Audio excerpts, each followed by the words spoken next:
ఎవరు నాయకుడికి ఎదగాల్సిన రిస్క్ తీసుకోలేరు. అవును, మంగళగిరి అనేది రిస్క్ సీటు. అవును, అంత ఈజీగా ఎప్పుడు టీడీపీ గెలవని సీటు. yes. ఆ రిస్క్ సీట్లో రిస్క్ తీసుకుని గెలవడానికి ఇప్పుడు జగన్మోహన్ రెడ్డి గారు పులివెందుల సేఫ్ జోన్ సీటు, అది రాజశేఖర రెడ్డి గారు, వివేకానంద రెడ్డి గారు వాళ్ళు పోటీ చేసి వరుసగా వారసత్వంగా వస్తున్న సీటు సేఫ్ జోన్ సీటు. ఆయనే సేఫ్ జోన్ సీట్ ఎత్తుకున్నాడు, కానీ లోకేష్ మాత్రం రిస్క్ తీసుకున్నాడు కదా అనేది. రిస్క్ కాదు ఇక్కడ. ఏంటంటే జగన్మోహన్ రెడ్డి ఈ ఎలక్షన్స్లో ఒక సుమారుగా 10-15 మంది కీలకమైన టీడీపీ నేతలను ఓడించడానికి కూడా సపరేట్గా దానికి ఒక టీమును పెట్టినారు. అవునవును. చంద్రబాబు నాయుడు గారిని ఓడించడానికి టీములతో పాటు మనుషులతో పాటు డబ్బులు కోట్ల కొద్దీ డబ్బులు మంగళగిరికి పెట్టాడు, మన కుప్పానికి పెట్టాడు, మన పవన్ కళ్యాణ్ పీఠాపురానికి పెట్టాడు. అన్నిటికీ మనుషులు పెట్టి కొన్ని కోట్ల రూపాయలు వెదజల్లాడు ఓడించడానికి. అవును.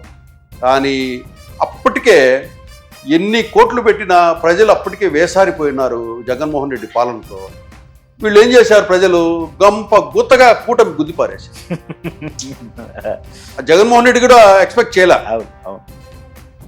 అంటే ప్రజలు ఏది మనము రాజకీయ పార్టీలు మన డబ్బు అనుకున్నా, సింపతి అనుకున్నా, కులం అనుకున్నా, మతం అనుకున్నా, ఏదనుకున్నా కూడా ఫైనల్గా నిర్ణయించేది ప్రజలే.